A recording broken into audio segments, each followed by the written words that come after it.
What's up, fam? 1:18 a.m.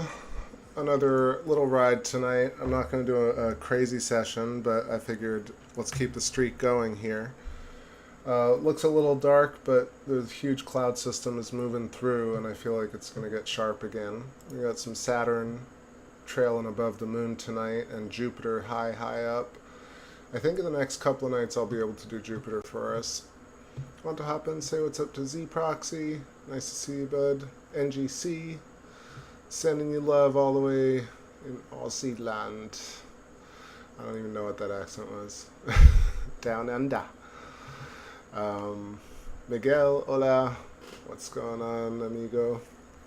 Trying to be worldly tonight.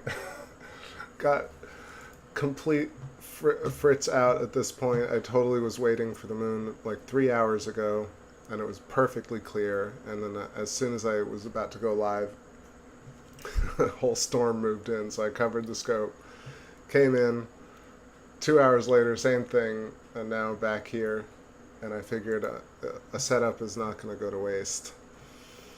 So let me know if you have any song requests. Gonna just chat a little bit about stuff, but not too much. I'm kind of tired, to be honest, but I did look a little bit more into Jeffrey Walensky, Stellar Metamorphosis, watched some more of his videos, and I also watched more contemporary mainstream videos about nebular hypothesis and planetary formation. And suffice to say, it's sort of what I expected, which is pretty much most of the videos define planets as either clumping together in accretion disks or lightly clumping together, like fusing together slowly. And that's what mainstream thinks planets come from clumping of matter. And then if you look up alternative theories, you don't really find a lot. So the stellar metamorphosis idea of planets being the cores of stars is like actually really brilliant. Again, I'll say that, and you should definitely check out Jeffrey's channel. Jeffrey Walensky. Yep. Z says, have I watched Nope yet? I've been trying to stay spoiler free. I just haven't had a chance to watch it, but I will. It's definitely on my list. Everyone tends to spoil, what's his name? Jordan Peele, right? Key and Peele. Jordan Peele's movies. So I'm trying to stay spoiler free and watch that soon. Check it out. Luna's coming through, looking good. Definitely encourage people to check out, how planets are formed and see how you feel when you listen to some of these videos. It sounds pretty funny, to be honest. After you think about things a little bit longer, and you know about electric universe, and you know about plasma, and then you see, of course, stellar metamorphosis, and then you watch how planets are formed in mainstream, and you're like, what's going on here? I was like, am I missing something about planetary formation? Has it been figured out? But nope. Nope. Not yet. Let's do... I'm looking for some tunes. Dang, that's weird. Alright, let's just play some Golden here as the moon comes in. Another ride into space. Here we go again.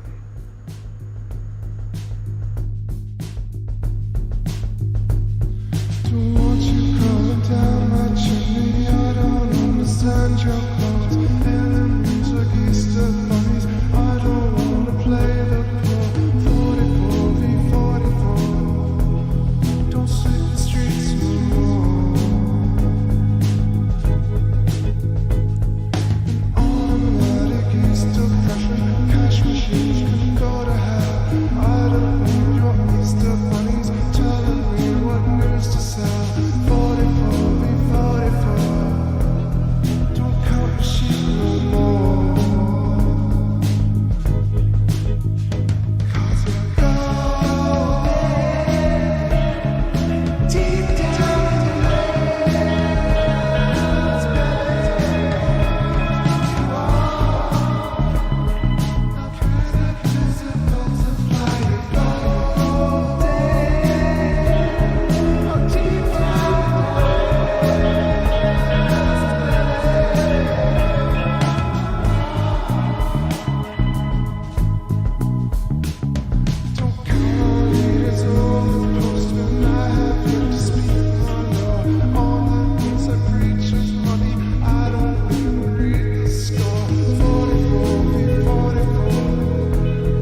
golden. Really felt like it was truly golden as it cleared. Yeah, that was a dramatic pause. Unintentional, just adjusting the thing here. So Luna's looking sharp. Like I said, I felt like this huge cloud system was moving through, and I was correct. We got some sharp 93% waxing gibbous moon tonight. Hopping to say what's up to my friends Jello and Australis and Gnostic Chef and Miguel. I already said hi to Miguel, right? It's a little late, forgive. So yeah, great to see everybody. We'll ride tonight. It's not going to be super long, maybe an hour show. If you have any requests, I'll play them. Let's try and dig deep and find weird ones. And I wanted to show Saturn. We got some nice visibility on Aristarchus tonight, coming in. New feature for the, and also amazing, a perfect angle to see Aristarchus at, where Aristarchus crater is pointing downwards. We get the diamond, the baseball field. It really, that's what it actually looks like. Aristarchus Plateau is like a baseball field. Baseball diamond. Right, and NGC says, hey, I watched the rest of yesterday, and the Recti, the Mons Recti, spelt Lapland. Finland. Interesting. Alright, we'll have to check it out. Again, Mons Recti next to Plato Crater. Right around this region right here. Lapland, Plato, Tenerife, Pico. Got Sinus Iridum tonight. Mare Imbrium, Aristarchus baseball field, Crater, Copernicus, Kepler, Serenity, Tranquility, Crisium, Fecunditatis, Nectaris, Humorum, nope, Humorum, Femorum, Gassendi. Are you kidding me? Don't tell me clouds are coming in again. Tycho, Artico, got Schiller, Clavius is right around here. I can do a call in my mind for show. Let's do that. So yeah, lots of fun stuff tonight, and of course I see Saturn coming up as well. And we'll see, Jupiter is a little too high up for me, but it is starting to come down every night, so soon we'll be able to get Jupiter. I'm kind of excited to see what that looks like, because this cycle we haven't really seen Jupiter very much. Call in my mind coming in.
That was a little track called Salt Man 2018, way back in the day.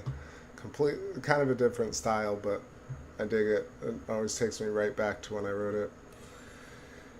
I think my channel is, that's when I had that copyright strike on the channel and I wasn't really streaming, I think. So, anyway, wanted to show y'all where Saturn was in relation to the moon. So, and this is a really wide shot, so I got the camera with an extender tube and the focal reducer, so it's like the widest possible shot we can get with the 8. So Saturn looking really tiny, but you can see a lot around it, and then if you just move the scope all the way down, well, a little bit down, about 20 degrees, get our Luna hanging out. Want to say what's up, True Man Zoo in the chat, what's going on? Anybody else hanging out, lurking? Remember to put up 4K, to put it at 4K so you can see the best resolution, if you don't already. And put some electric blood coming through here. I've been waiting on the street for days. Don't treat me like a fool. I've been sleeping on the streets for days. Don't treat me so cruel. I've been waiting on the porch for days. Don't treat me like you're cool. I've been waiting on the sea for years. I've been waiting for the secret all along. Let me know what you tell. Don't you know what's always so long for you. I've been dreaming about the song. So long for you, I've been singing about the song. So long for you, I've been dreaming about the one with you. I've been singing about this dream. So long for you, till I see the color of your eyes reflected in the same picture I made for you.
jumping in here, talk a little bit about what we're looking at. So I adjusted the contrast. It's really taking it nicely tonight. I see some amazing detail. Moved over to Mare Crisium, Burb, and Proclus, this tiny craterlet, which is really not very large. It's around, like, I want to say 10, 15 kilometers or less. And it is probably the brightest feature on the moon besides the smaller kind of bright white spots that are strewn about. But in terms of features that are noticeable, definitely Proclus, Proclus, here with the three very prominent ray structures coming off, and they're all at I believe, a 120-degree angle to each other, which denotes, again, I think, the order of the inherent fundamental geometric structure of the universe, along which matter forms or assembles, self-organizes, since it's all self-aware. Let's look at Proclus, real small right here. In the ray system, there's like a Mercedes logo, right? Or like a peace symbol. Well, the peace symbol would emanate that way, but either way. It's the same reason you have a claw or a chicken foot or a duck foot. I believe all this geometry is so fractally recursive that that's why, we see it everywhere. Let me lower this music, and then what else can we talk about here? Yeah, the structure of the hexagons. So Mare Crisium, if we outline, you can see this is one of the first big hexagons I noticed. And so you wonder, like, what created this? Did a large impactor create it, or did a bunch of micrometeors or meteorites create it? It's a little late, so I'm slurring, I'm sure, but I'm glitching out. But yeah, so impactors, electric arcing, volcanism, or something else, right? Or maybe it's just, part of Mare Crisium is kind of just like collapsed, and then you just had lava come to the front. Or could be a bunch of different things. These whole mares are very interesting because the standard model shows you that a late heavy bombardment, so basically just hundreds of thousands of meteors hitting the moon, creating these pools. But then you look at this hexagonal structure and it feels like it emanated outwards and grew on the surface as opposed to exploded. And if it was hit by all these different things, how did they all end up making a nice, neat shape of a crab? So these two microcraterlets, Pierce and Picard, are in the place where you would have eyes on a crab. Sorry. Straight line, straight line, straight line, straight line. Two. Right. Man, am I drawing this correctly? 6 sides. 1, 2, 3, 4, 5. Oh, I guess it's looking a little strange here. But yeah, 1, 2, 3, 4, 5, 6, 7. Is it 7? No, it's not really 7. I feel like it's just fooling me tonight. That's 1, 2, 3, 4, 5, 6. Yeah. I mean, it could be a septagon. It's playing a little fast and loose right there. But either way, yeah, you do see the shape of an angel. You also see the outline of a hypotrochoid, getting back on track here. This is basically where a Z-pinch would happen along electric filament, coaxial twisting Birkeland current, and here you have counter-rotating cylinders. You also have golden mean spirals. You have the pinched plasma tube creating a hypotrochoid. You got the outline of the torus, which essentially is a cross-section of a tube. So orbits are planets or objects going around an electrical filament, like a twisting filament, just like this one. So we're almost like, interlocking toruses. And so that's the structure. So to the left you have what is a giant hexagon of Sea of Tranquility. And then if you continue going back upwards, What's going on, Michigan Woodland Warrior? Welcome.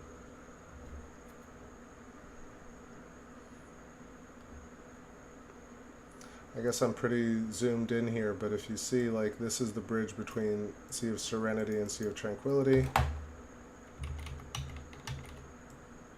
And you got this hexagonal nature of Tranquility and pentagonal nature of Serenity. And it's drifting. Some really nice color tonight, too. So yeah, just a little bit about that. Continue here with the tunes, jumping back and forth, but I've talked a lot the last few nights. Let me know if you have any more questions or thoughts. I'm happy to discuss, but otherwise let's jam here a little bit. What about this one?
Yo, yo, yo. All right. So, I don't know. I've been like, I feel like every time I click on a song, or not every time, but twice now, I've clicked on a song and then the tab with my music in it just like, it's like this tab has crashed.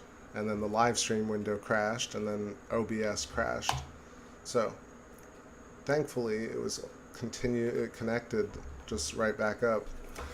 But I don't know. That's weird. Real strange.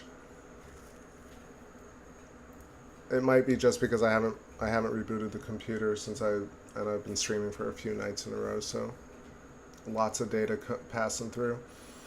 Either way, what I wanted to mention was, gosh, today I looked up again nebular hypothesis, planetary formation. I know, granted, it's YouTube, but I look up papers as well, like phys.org or Vixra, all this stuff. I mean, there are a ton of papers about ideas, but generally speaking, if you type in, like, how planets are formed, how Earth was formed, and then also what we were just talking about in the chat, which is hexagons, why do bees create hexagons in honeycomb, or why they're hexagons naturally in the universe. And there's a lot of descriptive videos about why it's like, the universe just does this. The universe just, if you put some cylinders next to each other, they just pack together hexagonally. And then some people try to explain it in the electric universe, like Don Scott was talking about a diachotron instability and also pressure mediation. And I think it makes sense that if you look at bubbles in a sink, you can immediately determine what's going on with hexagons. So obviously that the universe does that, but I think it's really kind of just weird that that's where the discussion or the thinking ends, is that the universe doesn't just do that. Hexagons are part of every part of our reality at every size. They're fractally recursive at every scale, every frame of reference. And what it is, it's really like two circles meeting each other and creating boundary layers. So as things pack to find minimum wiggle, they find the strongest shape in the universe, and then the hexagons emerge from circle packing, right? Things don't just start off wanting to be hexagonal. That's why you end up with pentagons as well, and octagons and dodecas. And bees essentially create cylinders of wax that push up against each other and create boundary layers that end up being interlocking hexagons. And so there's an actual reason as to why the hexagons themselves form, and why creatures don't create intentional hexagons. Hexagons end up happening as things grow out circularly or omnidirectionally from a point. So, and I don't know anything really, but when you watch these videos, you're like, wait, what's going on here? Like, why is it so difficult to get a straight answer?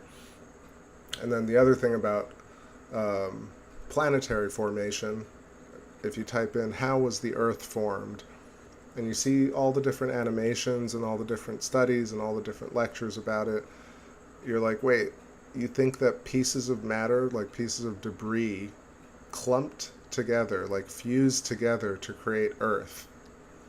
And then you think about stellar metamorphosis theory and the fact that Earth was spiraling and we're living on the surface of the core of a star, the iron core of a star. You're like, wow, that's a really complex logical deduction about where we live and how things look, versus this idea that debris would end up making a planet like Earth. And also, if you follow that logic through, people don't really know like how to describe Jupiter or Saturn. They're like, those are planets, but they're more like stars than planets, really.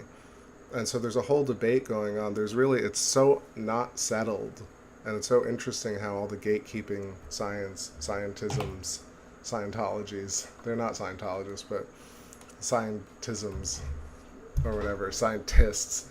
But I don't know. I don't mean to be derogatory about all scientists. Not everybody's trying to do the wrong thing, but it's funny how mainstream understanding of this is so really primitive, and there are not a lot of theories out there that seem logical. But NGC, right? I don't know. I mean, think about it, like Saturn, and how does Saturn exist at all if not, coming from this potential shape like Jupiter? Actually, speaking of which, I'll talk about Saturn once we go there, but that's what I was thinking about today. Just very plain questions like, how did the Earth form?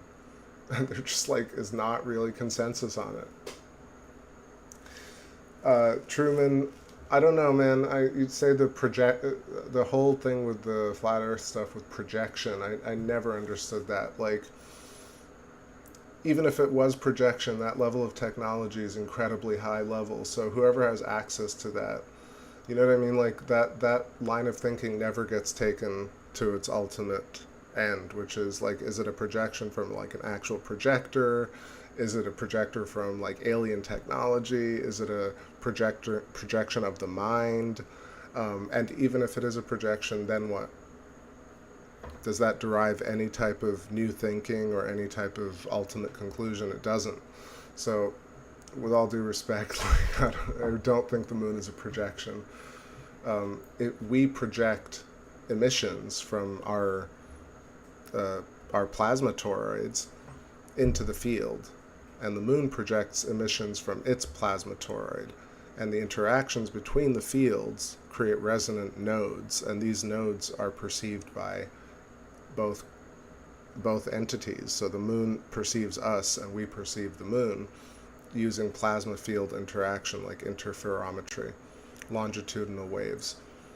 The projection could be, you could say projection, you could say something, you could somehow tie it into field visuals. So I don't think the word necessarily is wrong. I just feel like the connotation from conspiratorial sense doesn't really make actual sense.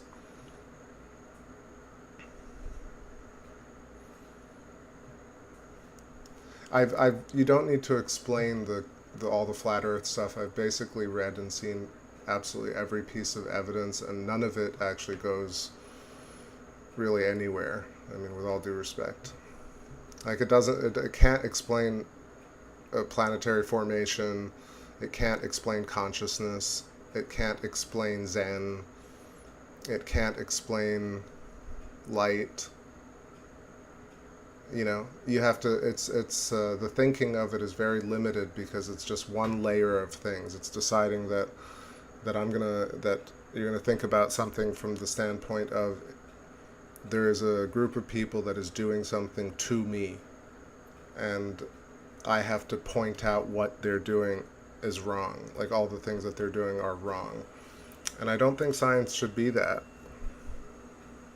I think science should be, I don't think what they're doing is enough. Here's an idea that can do better.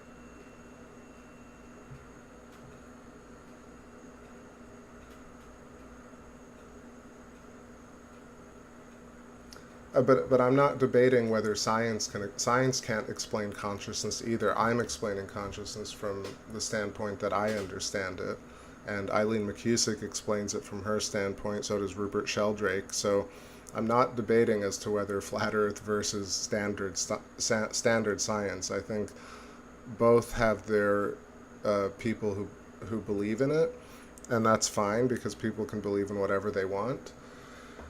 I'm not here to change people's minds. I'm here to just present ideas that are like I said, songs, coherent ideas that stimulate, ideas that generate new forms of thinking, novel ideas, and conspiracies, hollow Earth, flat Earth, Nazi conspiracies, dinosaurs, center of the Earth stuff, Illuminati, all that stuff doesn't go anywhere, goes nowhere.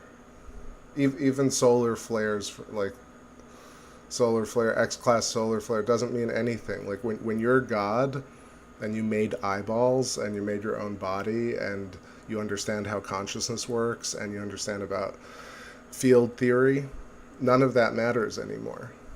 Do you feel me on that, fam? You know what I'm saying? It doesn't matter what shape the Earth is when you realize, no, you are the entire embodiment of the plasma being. You already are a god. No one is doing anything to you that you don't choose to be done to you.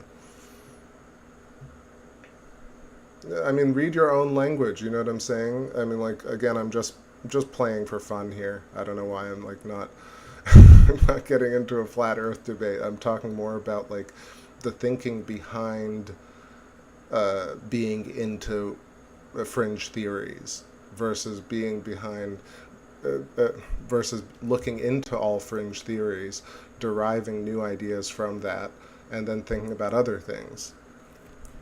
You know, so all right, I'm gonna drop it. Let's see. Let's see. Michigan Woodland says huge bangs and explosions don't make cells divide. Well, I don't know. I mean, again, there's this whole thing about the Big Bang not existing, and I mentioned this the other night about membrane theory and about how, like, essentially things do emerge from a spark. So in Markland convection or electric universe cosmology, or even just like what we see in cellular mitosis, things do kind of look like a nebular spark. So I'm not opposed. Now I've kind of made a 180, not a 180 like back to Einstein relativity, but like trying to take little things from relativity that everyone's throwing away because they're like, of course the Big Bang is wrong and Einstein's a fool and blah, blah, blah. So people are going way too far, I think. And I was guilty of that too because I was like, oh, all the idols suck. But if you watch what Alexander Unziker is doing, he's breaking it down. He's like, okay, Dirac was talking about this thing, and Drake was talking about this thing, and Einstein was talking about this thing, and he's trying to be rational and like calm about the whole thing and say, okay, I'm going to take this little piece from here, this piece from here. And I think you got to work that way. Like that actually is how you get things done. Let's see.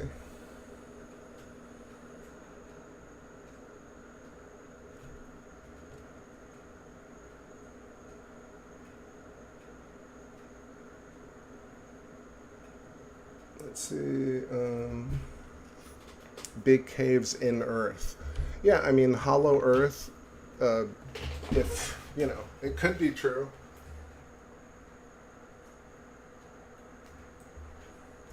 Hollow Earth could be true. Admiral Byrd, Nazis at the center of the Earth, like dinosaurs, right? What was it? Was it Jules Verne? Journey to the Center of the Earth.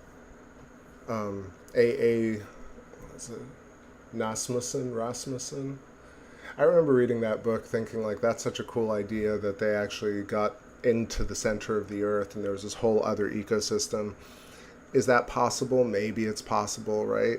It doesn't seem really likely. It's way more speculative and romantic, but it could be possible.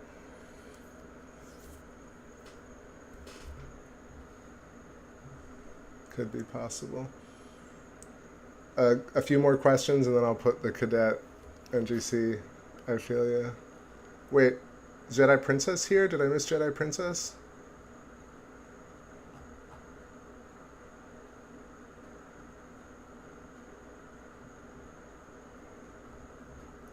For reals? Hurdy-gurdy man, what's going on? I missed you. Sorry, like, gosh, I got so deep on that back and forth about Flat Earth. Forgive me. Hurdy-gurdy man, peace from UK, what's going on? Michigan says vortex is life. Vortex is part of the fundamental structure for faux show. Let's see. More Jello's hitting the popcorn. It's funny.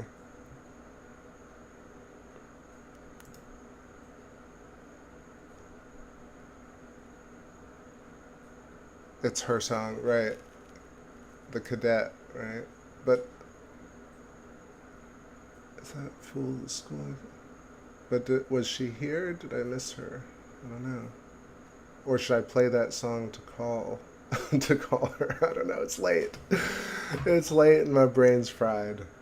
My brain's fried right now. I could really get into that sort of stuff. I mean, true, man, it's funny that you accuse me of not knowing the stuff, but like the stuff is pretty obvious as to what the narrative is. But like that's what I mean. Like the whole thing itself can't be debated because even the people who believe it don't even want to talk about the actual point by point thing. I just want to give the narrative and say, see, I told you it can't be solved. And I'm telling you, like, I don't work like that. I solve things. All conspiracies end up in a place that don't resolve. That's what the whole idea behind a conspiracy is, because you're not doing the conspiracy. Other people are doing a conspiracy to you. So any conspiracy you believe in ultimately doesn't lead anywhere, which is why when you imagine Zen, Buddhist understanding that you're God, electric universe, that it's all connected, understanding how you are conscious and remember things with the field, understanding what stars and planets are because you live on one, and believing your own eyes when you look at spheres is like way more logical and peaceful and generative. And so that's all I can say about that. The Admiral Byrd thing, like, a lot of people really believe that it was like high level Nazi technology, and he ran into a little battle and a skirmish, and they were testing out field technology. I believe, like, I mean, definitely, like I've said this before, UFO stuff, doable technology. When you understand plasma and gravity and electricity, then all the ufology stuff becomes human stuff. So all those events, like crop circles, plasma beams, resonance, right? You could probably blast a tiny little beam from space that has like a little widget on it, a little a web ding, and make a circle, a crop circle with just sound, probably. So a lot of things do exist, and a lot of things are conspiracies, but conspiracies about the shape of the planet, like, are really illogical. Yeah. Our eyes are round and planets are round. Yeah, I mean, and the thing is, but if you squished up like 10 eyeballs together, I mean, it's gross, but if you squished up spheres that were malleable together, you'd start getting boundary layers, and you'd get hexagons. You'd get nested hexagon packing, because eyeballs, basically spheres, condense into stronger shapes, which are lattice structures. Pew, pew, pew.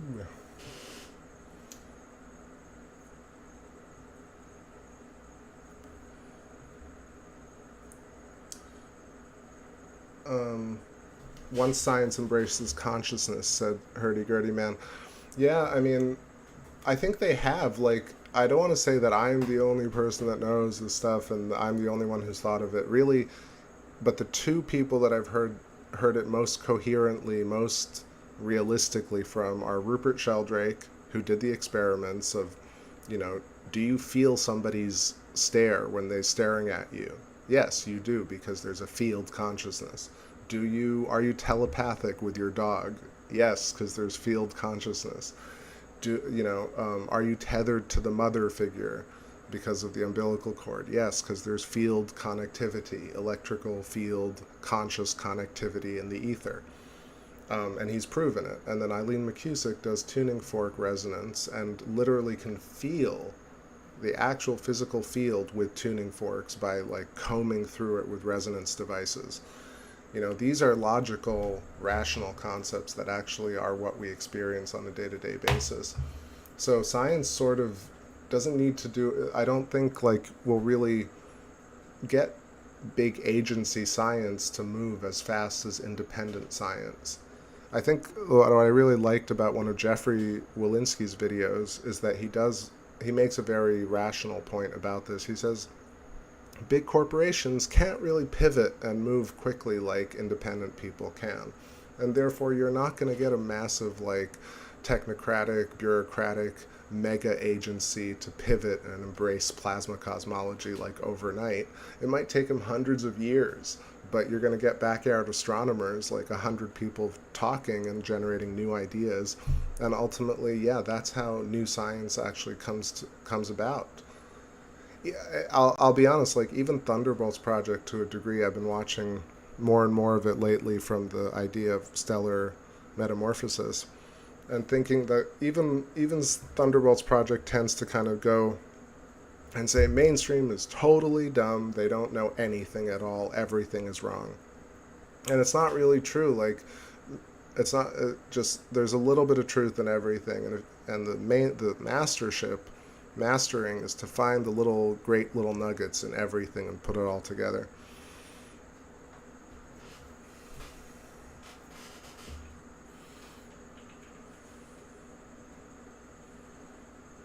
Let's see.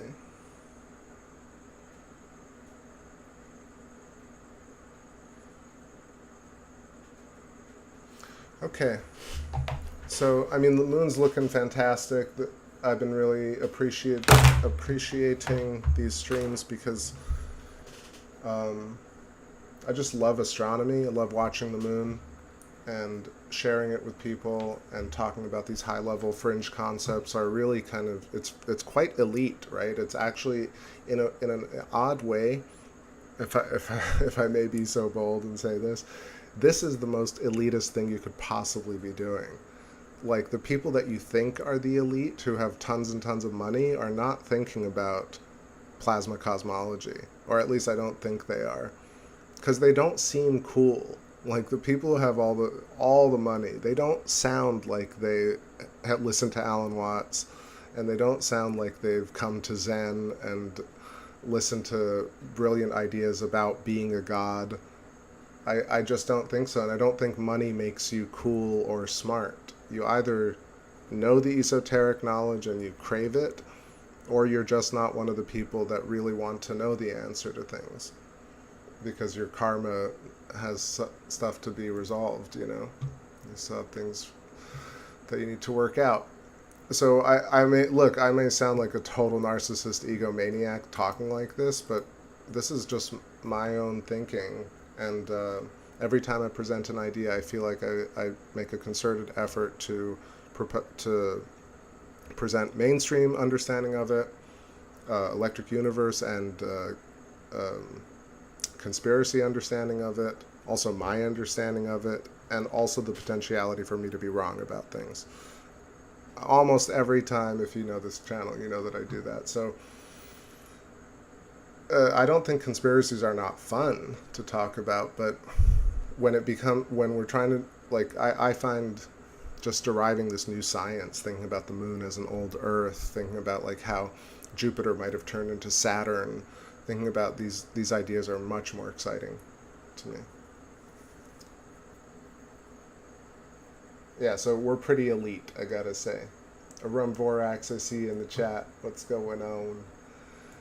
So next time somebody calls, you're such an elitist.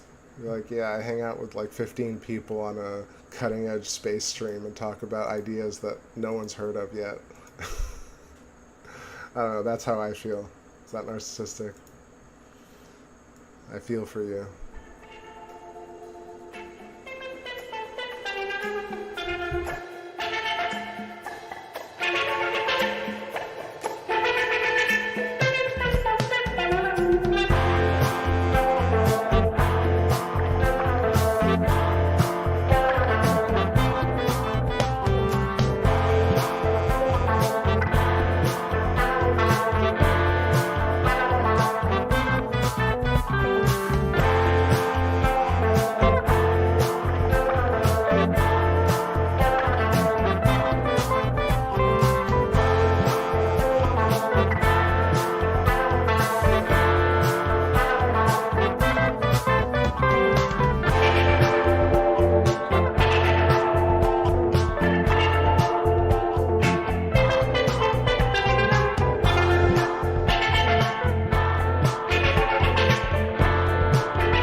Alright, that's a pretty damn good shot of Aristarchus, if I may say.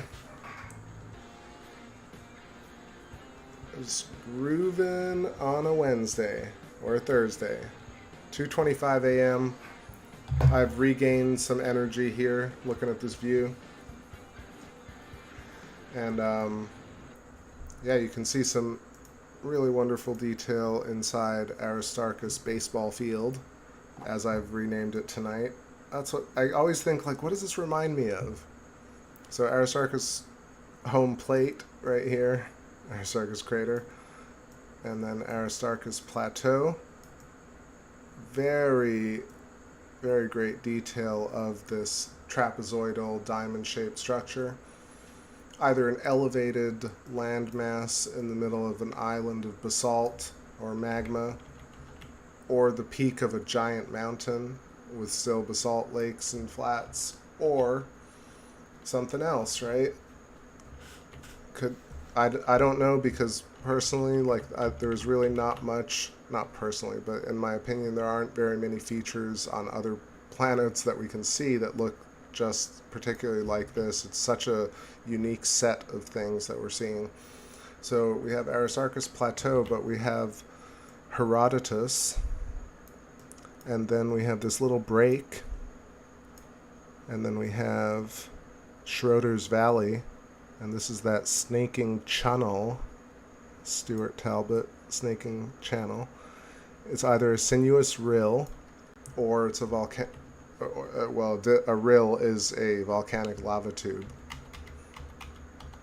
or it's an electrical arcing scar that moved across the surface, right? An electric cosmic lightning bolt, planetary lightning bolt. I think it kind of looks like a planetary lightning bolt personally, but again, people will argue with me and tell me, no, this feature was created by meteoric impact.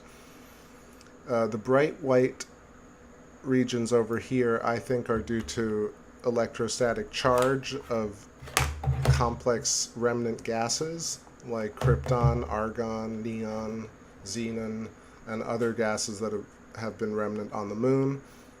And you get scintillation happening, so these regions not only have electrostatic charge, but remnant magnetism, and they are also radiating and reflecting sunlight at a particular angle. So Proclus, right here under Herodotus, Aristarchus crater, and also some of the little mountain region. Where did I really scribble there? What was that? Right? Yeah, there we go. But yeah, there's probably a reason for the brightness. I used to think, oh, it's glowing. It's sort of glowing, but it's also mostly reflecting and also being excited electrostatically. Yo, what's going on, Daryl? Long time. Nice to see you. Aristarchus and the Schroeder Valley and Herodotus. Yep, exactly. It looks like a giant sperm. You know, it's just what I was thinking. I was showing earlier whether it was Proclus or Aristarchus, but I guess it could be Aristarchus, yeah, if that's what you're saying it is. I sometimes think that Proclus is a bit brighter, but right now Aristarchus definitely pretty hot white. I'm just reading some of the comments here.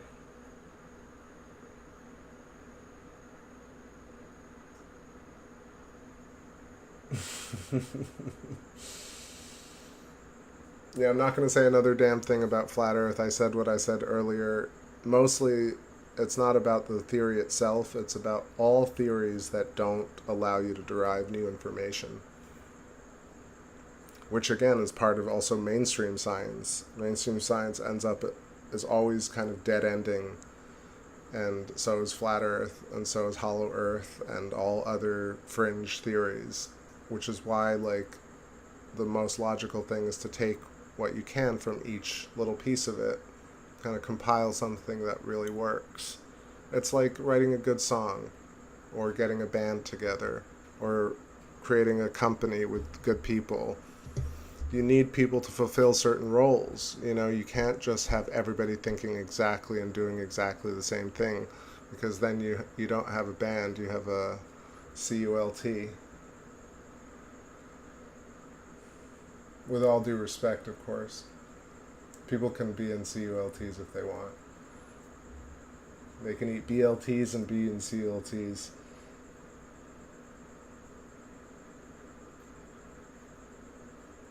True, man. You've been hanging out on the stream and seeing all the stuff I've been proposing. So if none of that makes any sense, then I'm not sure if anything will. To be honest, because I think I've mentioned a lot of ideas that do make sense given what we're looking at. So definitely a fascinating feature, especially the Schroeder's Valley thing. Whether or not this is created by surface of the moon like cracking apart, whether or not this is created by volcanism, or whether or not it's created by electric arcs moving across the surface, you still have a snaking rill or a snaking channel that reminds us of either sperm, which is again probably the same reason a sperm looks like this, the same reason a river looks like this, the same reason the number 3 looks like this, protein folding. And it's also not really curved, right? It has corners. Is because this is this kind of left, right, left, right, left, right wiggle. It's an echo of a wiggle. And even if it were a volcanic tube, it goes down and creates this kind of structures that are recursively fractal throughout all of nature.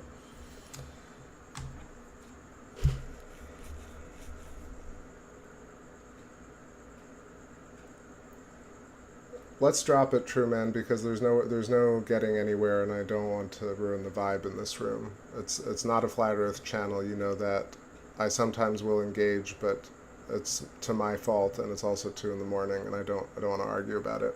I don't think anyone really cares about the shape of the Earth in this channel, besides a few people. So I personally don't, you know. It's much more interesting to wonder about, you know, planetary formation and these surface features on the moon and the geometry behind it. So, yeah.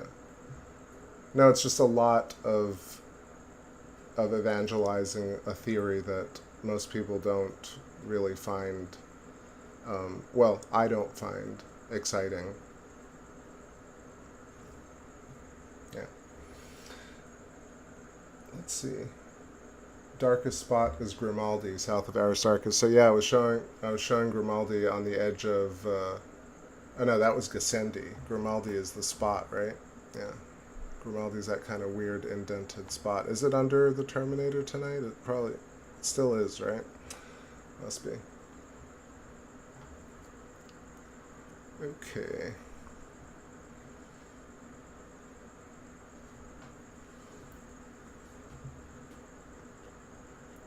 You don't have, like, I think you should read your language, because I'm not saying anything rude to you and you're getting annoyed, so please, let's, yeah. I don't want to set any rules in here. It's always cool for people to stop through, but, yeah, you're just kind of picking a fight in a way, and I don't want to do it. So, let's keep looking here. This is what I was talking about earlier. It wasn't actually Grimaldi, it was Gassendi, which is right on the rim of Mare Humorum, I believe, right? Also, I'm going to get us up to Saturn in a second. I still want to check out a little bit of detail here. Got rid of our focal reducer, got the camera direct to scope right now, and we can look at Mare Humorum. I love this idea of craters on the rims of larger craters, and then that little craterlet is Gassendi A, and so you got a flat-floored crater right on the rim of a larger mare. And this structure is also fractally recursive, and you see the same sort of thing at Sea of Serenity with Posidonius. You know? Morgan Ellis says, I'm a flatty, but I'm interested in the moon. What TBS has to say in the jams. No need to push things on, folks. Big love. Hell yeah. I dig it. Like I said, I've had this channel for a long time. Lots of flat earthers come through. It's a respectful place, but, like, true men, you don't need to go any further. Like, I don't really like flat earth. You know what I mean? I just don't want to talk about it. I was only talking about the idea of being into all these different theories and how it's tough to get people on the same page because everybody, like, the psychology behind adoption of theories, and that's why I mentioned it. So forgive me. No, yeah, people can believe whatever they want, you know?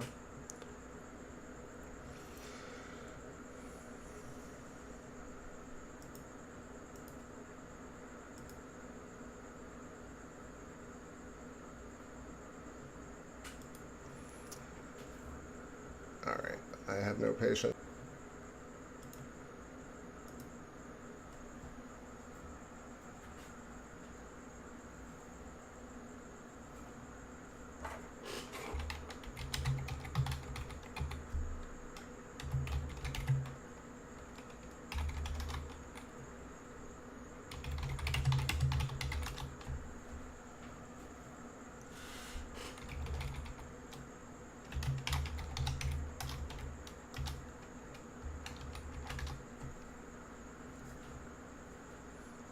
Alright, I think we should be back. Like I said, I'm having some weird glitches tonight. Like, I think I've just left this computer on far too long.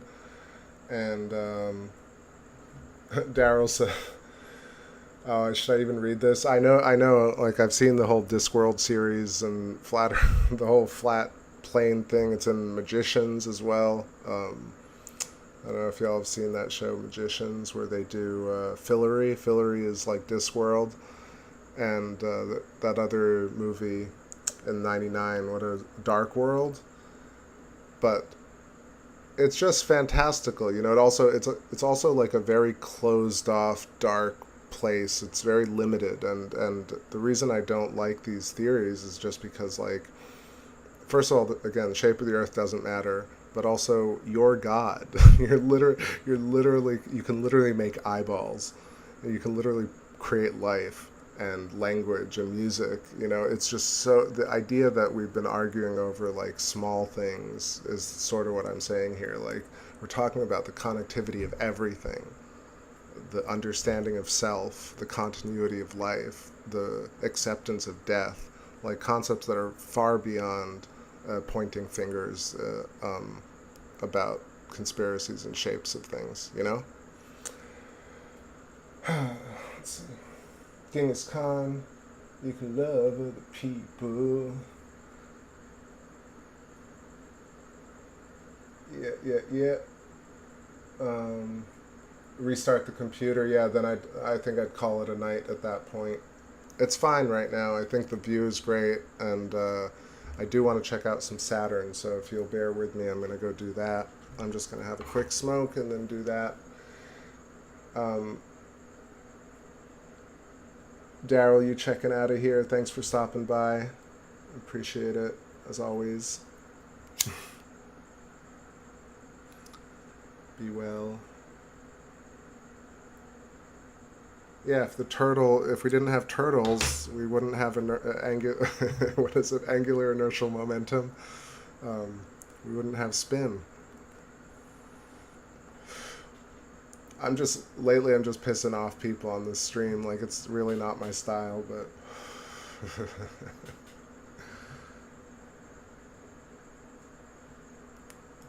light it if you got it. Alright, so I'm really loving the shot of Gassendi here. Again, we don't get to see Gassendi in great relief. It's usually these last couple of nights and tonight, and then after that it gets full, and then this whole region gets really flattened out. Gosh, I need to shut up. It gets really, like, washed out with all the light. Oh, I did have an interesting thought today. I was thinking that all the lightning storms around Earth is like Earth as a brain thinking about things. So the Earth is actually, all the lightning storms we see on Earth is actually the Earth lighting up different parts connected to space and having thoughts. That's a wild idea. That's one of those things that kind of got me going. Hurdy-gurdy, man, you taking off too. Have a great night. Thanks for stopping by. Yeah, synapses, exactly. Like, electrical filaments off into space, like the Earth having a thought, like not just the Earth, but like all planets having these electrical connections. Those are actually how the planet thinks and connects with its field. It's really pretty rad.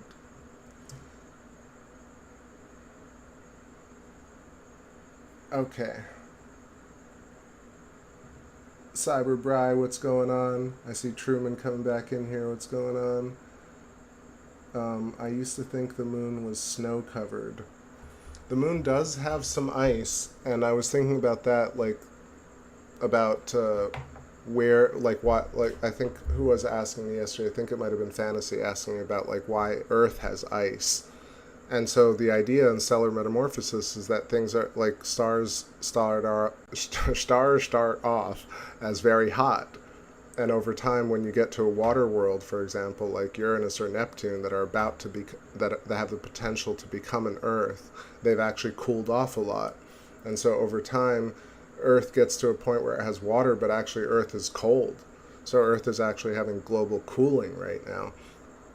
And that makes more sense, because over time things dissipate, and actually the phase shift is such that things actually gain ice. And so as Earth ends up a frozen planet, ultimately the ice will sublimate and disappear into the surrounding ether and evaporate into space. But then we'll be left with remnant ice, which is how the moon has ice and how Earth has caps, and we're actually seeing now how icebergs are melting.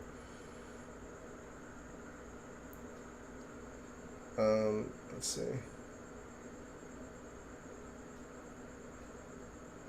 But I guess I imagine that after you get to, like, somewhere between Mars and the moon, you start to lose a lot of the ice. But Mars is like a dead Earth, let's say, in stellar metamorphosis, let's say. Mars is a dead Earth and has a ton of ice. And the moon is like a very, very, very, very desiccated Earth, and it's got a little bit of ice left over. And then Mercury, basically no ice at all. Well, I don't want to say that, actually. I'm not sure about that, because I do feel like we have asteroids and comets that do have a little bit of ice in a certain form left in them, like baked into the rock.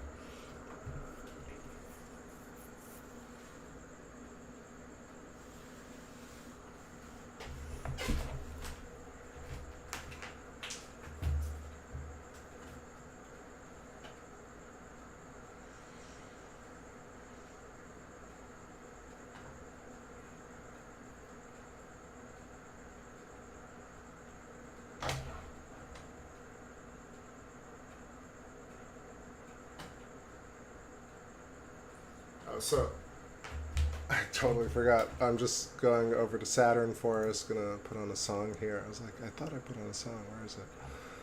With the volumes off. What am I gonna put? Let's put this thing. Are you kidding me?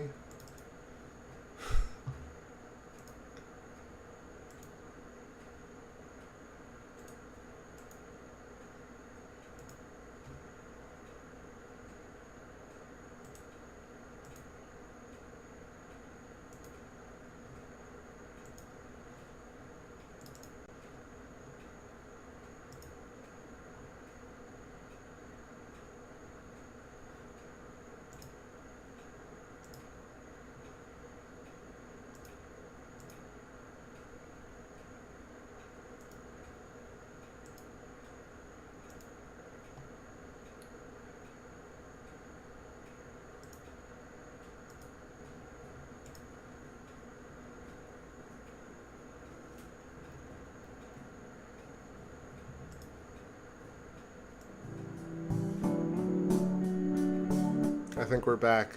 All of Chrome just crashed. Tonight is just fucking ridiculous. But I'm back, I think. Alright, here we go. I left home at 17. Couldn't tell you if I was living a dream. What could I do? For a while I played the field.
more than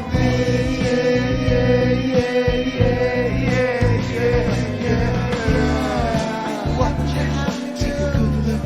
It's a simulation. Wake up in solitary. Wake up, it's imaginary. Man, don't you know your life is worth more than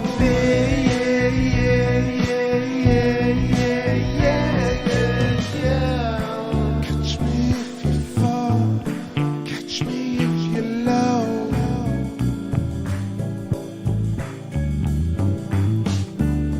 The loot goes high and up, as fast as you can go.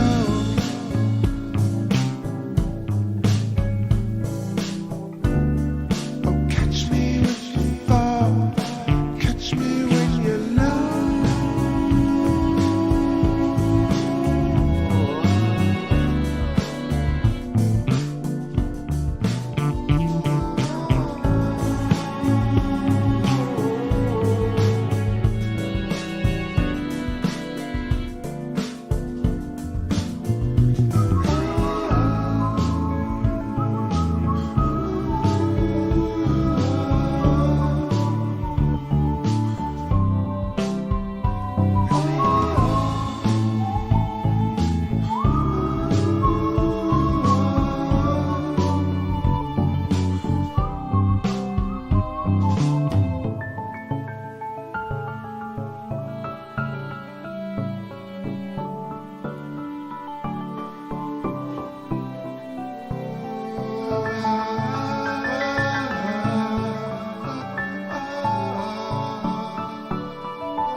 A tiny bit of cloudage coming through, but Saturn's looking mighty nice. Mighty nice. Hopefully nothing else will crash. It's so crazy. I clicked on a song and literally Chrome just like, nope, bye-bye.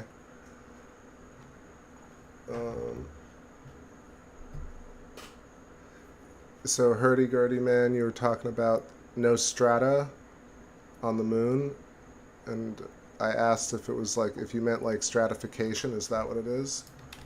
Let me see what strata is.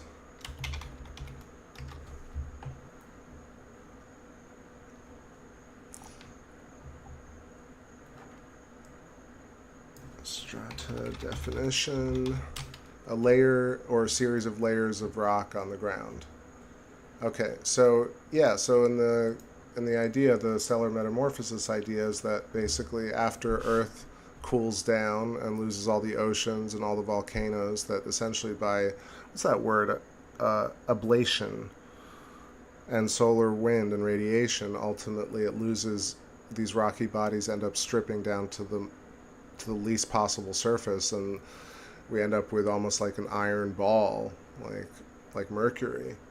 And so I would wonder if that's really what happened. That's why the moon doesn't have any stratas, because essentially all the layers that were that could be torn off or ripped off the surface of the moon or ablated had already been so, and therefore we only have what is really absolutely stuck to the moon. But who knows? Maybe the moon's also still is releasing dust constantly and being pulverized by solar radiation, which is definitely possible.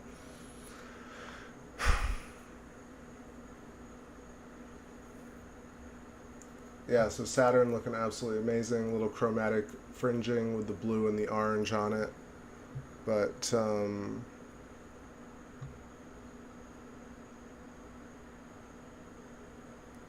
not sure about that true man Selenelion, where the sun and the moon are both visible above the horizon. That happens a lot. Or the eclipse, the eclipse can only happen when the sun and moon are both above the horizon, but you do have a lot of days where you see the moon and the sun in the sky at the same time. And the planets are there too. If, like, I've filmed actually Venus in the daytime, you can see it in the morning when the sky is perfectly blue. So planets do exist in the daytime. It's just that I imagine that the way the ionosphere works and our visibility it gets marred by the flooding of light, by the oscillation, of Saturn. Let's continue here with the tracks. I opened with Prism Dagger, so I'm not going to play that again. But let's play...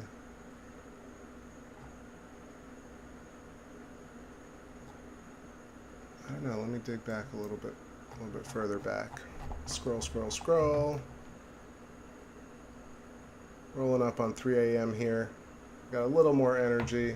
I thought I was going to go for only an hour, but I've gotten deep in the rabbit hole. Talked about a lot of weird stuff tonight, but my vibe is still high, even though I sound tired. Okay, what do we do here?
Yeah, I guess things are still crashing.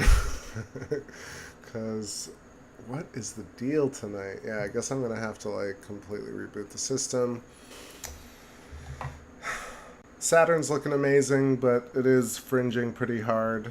I feel like the moon, the brightness of the moon's also affecting it. Regardless, it's phenomenal to be able to watch Saturn live. Pretty miraculous, gotta say. And yeah, I think I'm gonna call it. I'm gonna go back to the moon for just like 5 minutes. We'll play a song or two and call it a night because I'm pretty sleepy. And just like, I'm sure I sound like I'm rambling at this point. So I appreciate everybody hanging out tonight. Everybody. And if you're catching this tomorrow, hope you're having a wonderful day. Please leave me a comment. I appreciate all of those, and I'd love to respond. And if y'all want to jump in on the conversation with Jeffrey, please do too. Give him a like, or give him, or not a like, but just go listen to his stuff and let me know what you think. And follow him or share his channel with people that you might think will enjoy it, because it's at least, it's a lot of the stuff he's talking about, even though I don't agree entirely with absolutely everything. I think his channel is worth really digging deeply into, along with others, but his for sure. Very few people promote his channel. So yeah, Saturn, pretty amazing, just if we were to follow it through. So Saturn is basically cooking up, and potentially, it's cooking up, gosh, is cooking up an inner core, and ultimately the materials for an Earth, and maybe Saturn itself will take its place as an Earth in this solar system in like, I don't know, 10 billion years or something. I like that idea more than the fact that Saturn is an exploded star or is gonna kind of dissipate in this form, because when you really look up mainstream stuff, they don't really know what Saturn's going to do. To just sort of speculate, instead of thinking back like, what was Saturn a while ago, let's think about like what Saturn might become. And I really like that idea that Saturn might become a Neptune, like a water world, lose its rings, and ultimately become an Earth. And maybe there'll be Saturnian people, and by that time Earth will become maybe a desiccated moon and life will be completely gone. No more theories. No one can discuss any more theories. Or maybe we'll be living on Saturn. Saturn, the new Earth Saturn. So on that note, I hope you all have a wonderful night. This is your captain signing off on another amazing journey through our skies, through our space field. Remember, it's all connected, and also you made your own eyeballs, and your pee goes out in a spiral, and you have a conscious field. That's where you store all your memories. All right, let's go. Let's go. Yeah. Night, y'all. Catch you soon.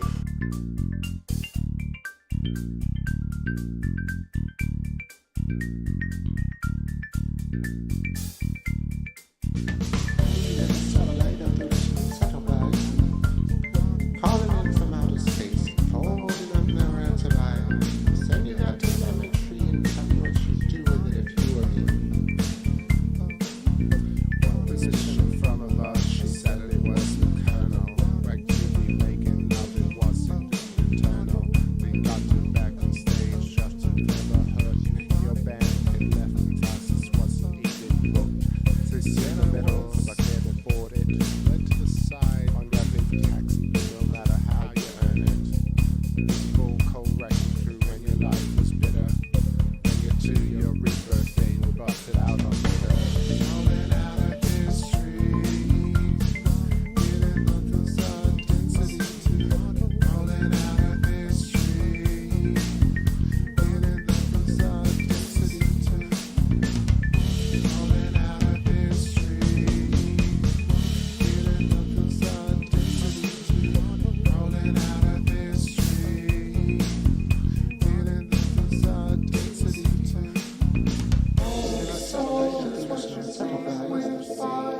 calling in from outer space, golden and the rest of life. Say that telemetry has got much to do with it if you were me.